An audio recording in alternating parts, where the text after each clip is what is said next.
Hello everyone and welcome back to my channel Teaching Diary. This is part 2 of Unit 2 Class 11th Banking. So the topic is special type of customers. तो bank जब भी account open करता है it deals with various type of customers, right? So what are the various type of customers ये हम पढ़ेंगे. ये आपको लिस्ट दी हुई है तो वन बाय वन हम डिटेल में सारा पढ़ेंगे. So first category of customer is minor. Minor कौन होता है? जिसकी एज 18 ईयर से कम है, राइट? That is minor. तो अगर माइनर की एज 18 से कम होती है तो कोर्ट क्या करता है? गार्डियन अपॉइंट करता है. गार्जियन जो डिसीजंस लेता है on behalf of minor, right?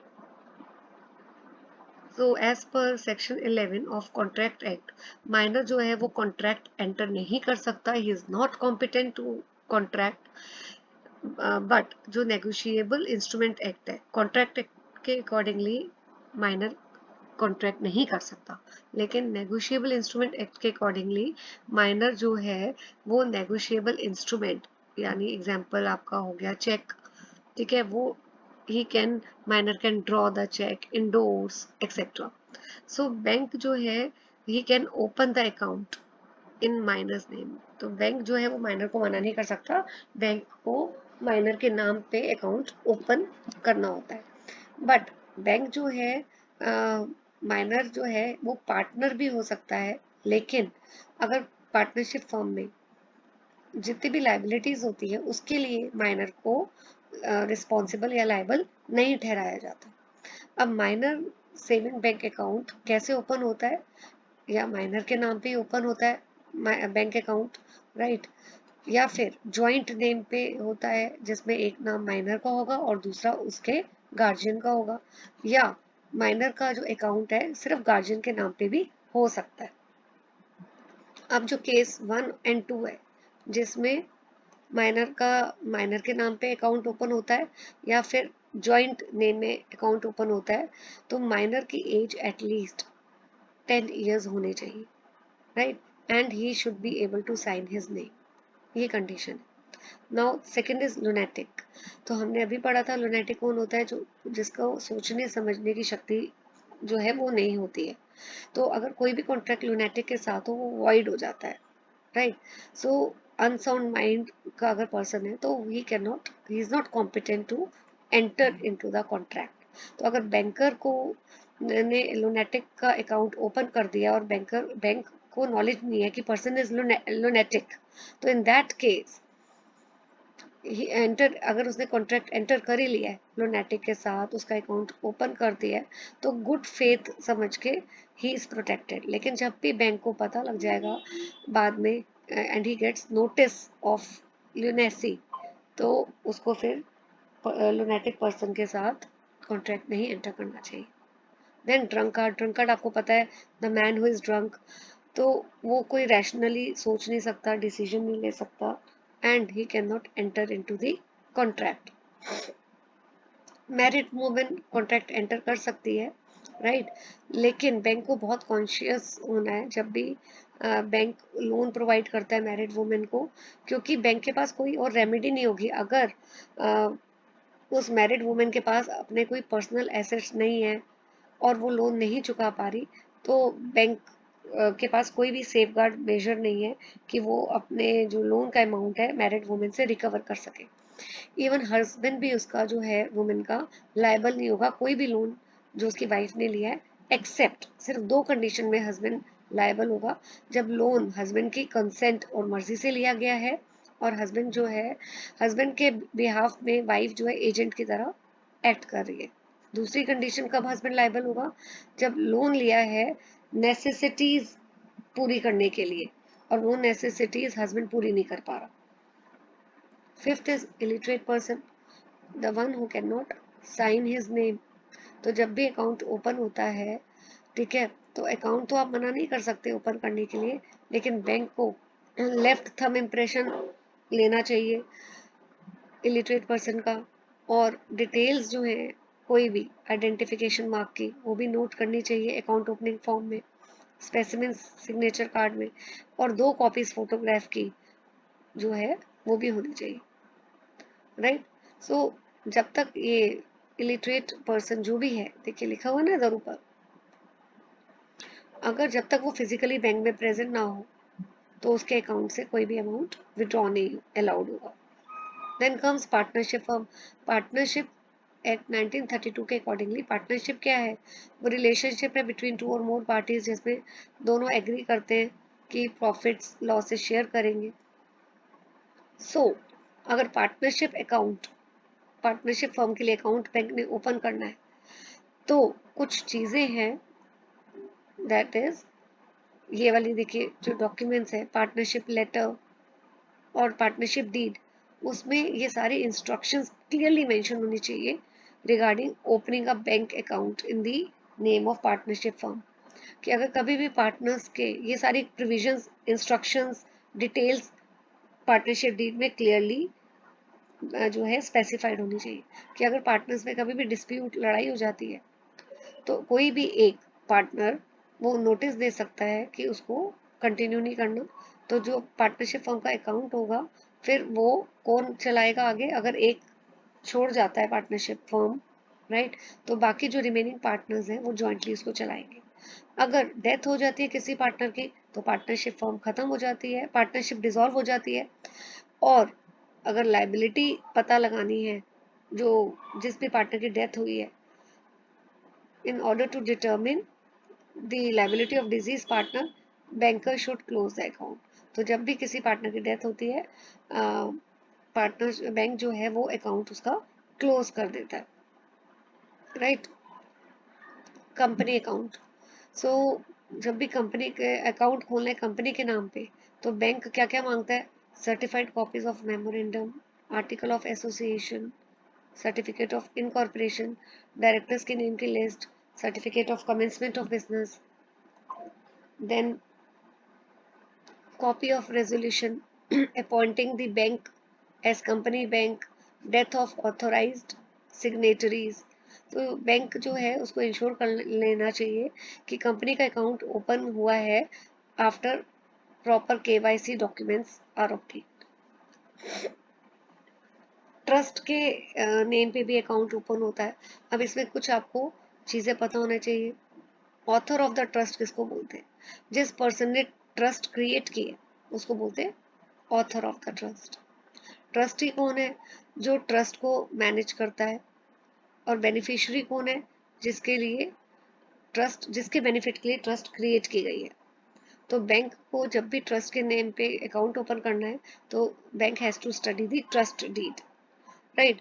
जैसे एग्जांपल देखिए, ए ने ट्रस्ट क्रिएट किया ताकि वो चैरिटेबल ट्रस्ट क्रिएट किया है ताकि फ्री एजुकेशन प्रोवाइड करे। तो ए कौन हुआ? ए हुआ ऑथर क्योंकि ट्रस्ट उसने क्रिएट किया। बी और सी जो है वो ट्रस्टी होंगे जिसको अपॉइंट किया ए ने, और पुअर स्टूडेंट्स जिनके लिए फ्री एजुकेशन देनी है वो बेनिफिशियरीज होंगे। Now comes HUF, that is Hindu undivided family. So Hindu undivided family में क्या होता है कि कर्ता जो है, जो एल्डेस्ट मेंबर है फैमिली का, उसको हम बोलते हैं कर्ता। और जो मेंबर्स होते हैं फैमिली के उसको हम बोलते हैं को पार्टनर, राइट। तो जो भी कर्ता डिसीजन लेता है, बाकी फैमिली मेंबर्स जो हैं they are binded by the decisions of the karta, right. जो भी एक्शन करता लेगा उसका इम्पैक्ट और उसका डिसीजंस का इम्प्लीकेशन जो है वो मेंबर्स भी फेस करेंगे। अगर कोई मेल मेंबर नहीं होता फैमिली में तो डॉटर कैन ऑल्सो बिकम कर्ता, right? So bank can enter into a contract, or you can say can open the account in the name of HUF also sorry।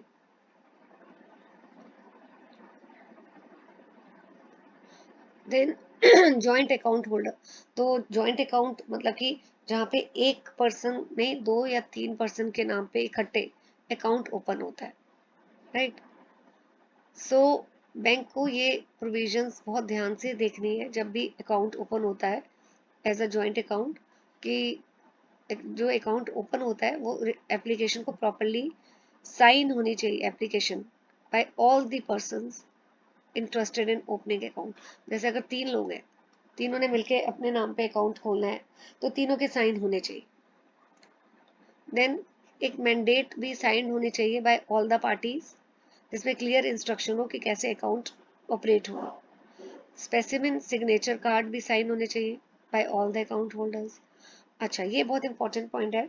अगर joint account में ये instruction नहीं लिखी होती, either और survivor, और कोई भी एक पर्सन की डेथ होती है, जैसे ए की डेथ हो गई, तो उस केस में जो भी अमाउंट बैलेंस पड़ा हुआ है अकाउंट में, जॉइंट अकाउंट में, वो किसको मिलेगा? बी को, सी को और ए के जो भी आगे लीगल रिप्रेजेंटेटिव्स होंगे या हेयर्स जो उनके बच्चे होंगे।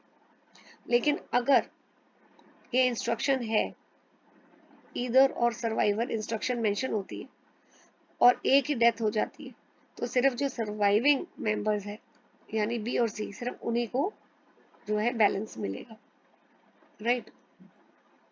तो यहाँ पे देखो दिया हुआ है ए और बी, जैसे इन्होंने मिलकर अकाउंट खोला है, जॉइंट अकाउंट, और ये इंस्ट्रक्शन नहीं है, नो इंस्ट्रक्शन ईदर और सर्वाइवर, तो उस केस में अगर ए की डेथ होती है तो अमाउंट किसको मिलेगा? बी को और ए के लीगल हेयर्स को। और अगर ये वाली इंस्ट्रक्शन है तो सिर्फ, और ए की डेथ होती है तो सिर्फ बी को मिलेगा, right. Then executor administrator, executor कौन होता है?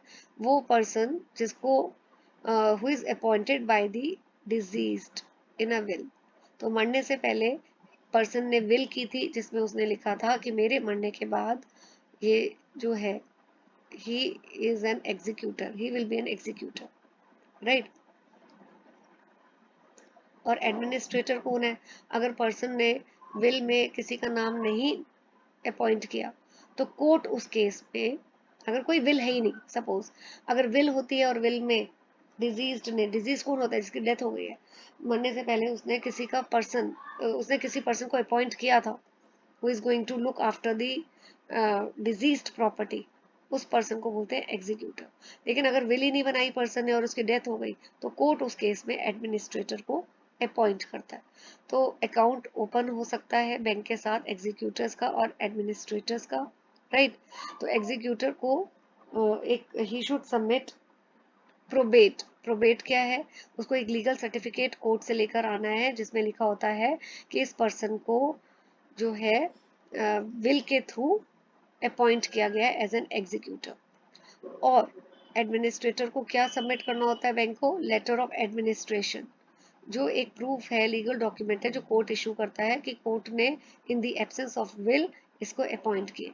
बैंक को ये प्रूफ, जिसको लेटर या फिर लेटर ऑफ एडमिनिस्ट्रेशन को प्रॉपर्ली गो थ्रू करना चाहिए, and then bank can open account in the name of executor administrator, right. और अगर जॉइंट एग्जीक्यूटर या जॉइंट एडमिनिस्ट्रेटर है तो मैंडेट जो है it should be signed by all of them, right. और अगर कोई भी executor administrator he become insolvent और ल्यूनेटिक तो उसकी अथॉरिटी जो है वो खत्म हो जाएगी। Then society and other non trading institutions, society हो गई, चाहे वो क्लब हो, स्कूल हो, हॉस्पिटल हो, कोई भी institution, it must be registered as corporate body. तो ये प्रोसीजर बैंक को फॉलो करने चाहिए। Copy of memorandum, article of association society की ऑब्टेन करनी चाहिए। बैंक को कॉपी मांगनी चाहिए, certified copy of the resolution by the managing committee of the society, right. और जिसमें बैंक को ये अथॉरिटी दी हो कि वो सोसाइटी का अकाउंट ओपन कर सकता है, राइट। और अगर पर्सन जिसको अथॉरिटी दी है सोसाइटी ने कि वो अकाउंट ऑपरेट करेगा सोसाइटी को, उसका अपना पर्सनल अकाउंट भी है बैंक के पास, तो बैंक को ये बहुत एक्सरसाइज, बहुत ध्यान रखना चाहिए कि सोसाइटी का पैसा जो है वो पर्सनल अकाउंट में ना जाए, राइट।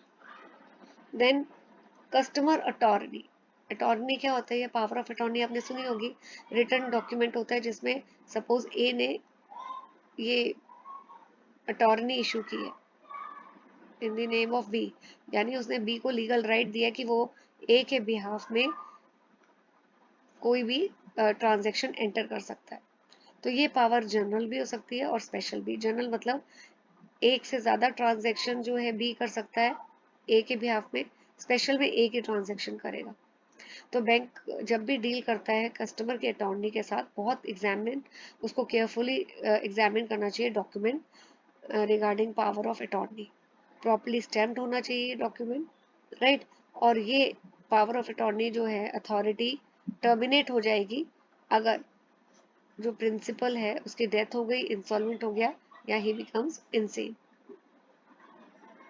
राइट। सो यहाँ से हम पार्ट 3 बाद में शुरू करेंगे नेक्स्ट वीडियो में। Till then stay tuned to my channel. Thank you for watching the video.